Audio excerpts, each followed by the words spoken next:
Hello, good evening and welcome to Barefoot tutorial number 1. This tutorial we're going to be looking at the input steps tab just to get you started on the spreadsheet. It's important that you take some time to look at the input steps tabs and don't just dive straight in. There's 46 steps I think in total, 46 steps in total, and you don't have to do every step every time. Once you've put in, say, your name there, that's going to stay the same, but when you get down to the assets account, you're going to be entering monthly values of your assets and monthly values of your debts as well. So how does it work? Well, we've got step number 1 to 46 in the left hand column, and then your action. So what do you need to do? Step number 1 is enter your names.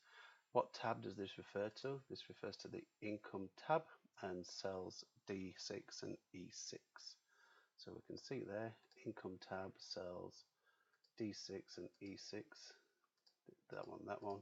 We've got Bruce and Betty in at the moment. You're going to change those for your names. Same working down the input steps tab, then we select whether your salary is pre, super or pro super. This is quite an important step that makes the rest of the income steps work, so I'm going to cover that in a separate tutorial for income. Talk about entering your salaries on the incomes tabs, and then working through the expenditures, putting in each one of your expenses.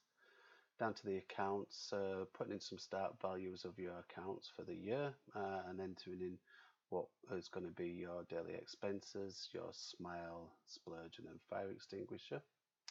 Then your assets, we're going to look at superannuation, the mojo account, any investments that you've got.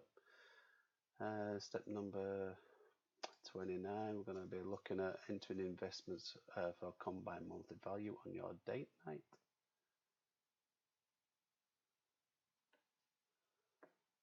Working down through the debts, we'll add in each one of the debts, and then these will start calculating through into the dashboard. So then we'll look at the dashboard and how to refresh the dashboard.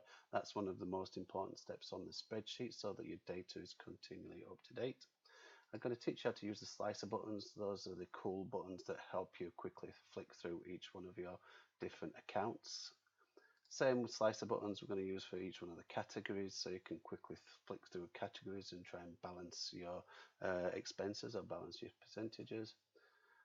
Then step number 45, we can look at changing the palette of your own preferences. I'm going to look at this in tutorial number 2, I think, so you can change the colour.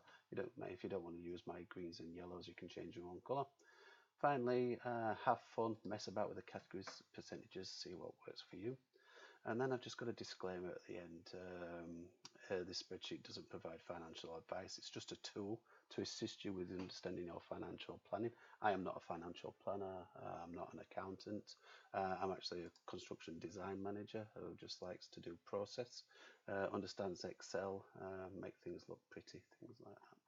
Okay, so join me in tutorial number 2, where we'll start looking at changing the colours of the spreadsheet.